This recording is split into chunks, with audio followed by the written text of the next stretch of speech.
2016 онд Индонезид маш ачаалттай арга гарсан. Ийм ачаалттай байсан учраас гэмт этгээдийг шууд таних. Гэсэн ч түүнийг буруутгах батлах баримт алдаагүй. Эцэст нь шүүгч метафизик ашиглан дүүнэн гэмтний шийдгсэн. Харин хороогцсон найзынхаа өмнө гэмт этгээдийг нэмсгэлээр байсан.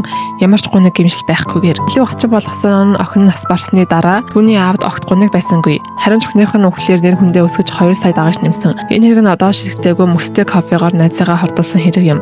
2016 оны 1-р сард Жакартагийн нэг дүүрэн хүнтэй кофе шопт нэг эмэгтэй шинэхэн захиалсан мөстэй кофеноос сэтгэн балгатал энэ дамнаас нөхөөс савшдалд өгч эхэлсэн. Түүний гэмлэг төрөсний дараа удалгүй нас барсан. Төлөв шүүх эмч нас барсан хүний хотоодноос клин цианид илрүүлсэн. Энэ нь зориудын хорлолт гэдэг нь тодорхой байсан. Нас барсан бүсгүй нэр Мерна. Тэр Жакартагийн чинэлэг гэр бүл төрсөн. Ээж нь Индонезийн гоо бүсгүй шалгаруулах тэмцээний ялагч. Мерна ээжийн гоо үзэсгэлэн аавынхаа хөрөнгийг өвлсөн. Гэвч аав нь олон эмэгтэйтэй явуулснаас болж тэдний сайхан гэр бүл бутарсан.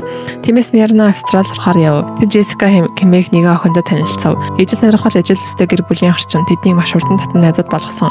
Дараа нь Мерна гэрэлтэй бэлтгэхээр их орондоо ботсон. Джессика Австралид магистрийн зэрэгээ үргэлжлүүлж сурсан. Мернагийн хормын өмнөхөн Джессика тусгаалan Индонез руу нист найзынхаа хуримд оролцсон. Тэгээд тэнд тансаг кофе шопт уулзахаар тохиров. Гэтэл энэ уулзалт нь Мернагийн амийг авч одов.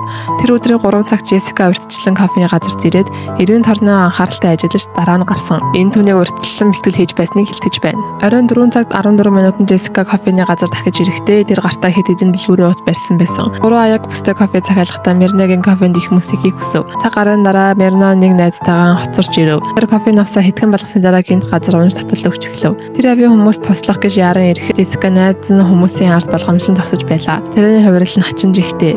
Ada yang salah dengan Jessica.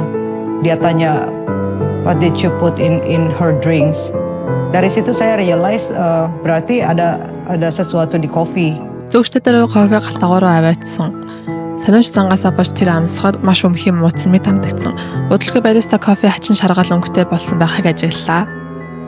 Pas saya cium dari dekat, itu nyelekit banget kayak kita lagi netesin lem power glue nyelekit ke hidung. Бариста бүх орц материалыг нэгтлэн шалгасан. Гэвч ямар ч сэжигтэй зүйл олдоогүй. Илт ямар нэгэн кофеин санаатаагаар зүйл хийсэн байлаа. Тэрээс бариста кофед мөрдөглөд хадгалжээ. Удалгүй Мернагийн аав баа ах эмнэлэг рүү яран очиход нэг нь хөлрөө зогцол байлаа. Тэр Джессикагаас чи Мернад яг юу болсон бэ гэж сэрүү асуугаад Джессика энгийн эрдэс тус байсан хэмээн хөдөлсөн. Баа ахын зөв совин түн Джессика бол охиныг хордуулсан алуурч мөн гэж хэлж байв. Ya aneh aja sifatnya.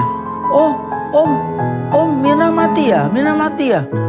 Saya yang bunuh Mirna ya?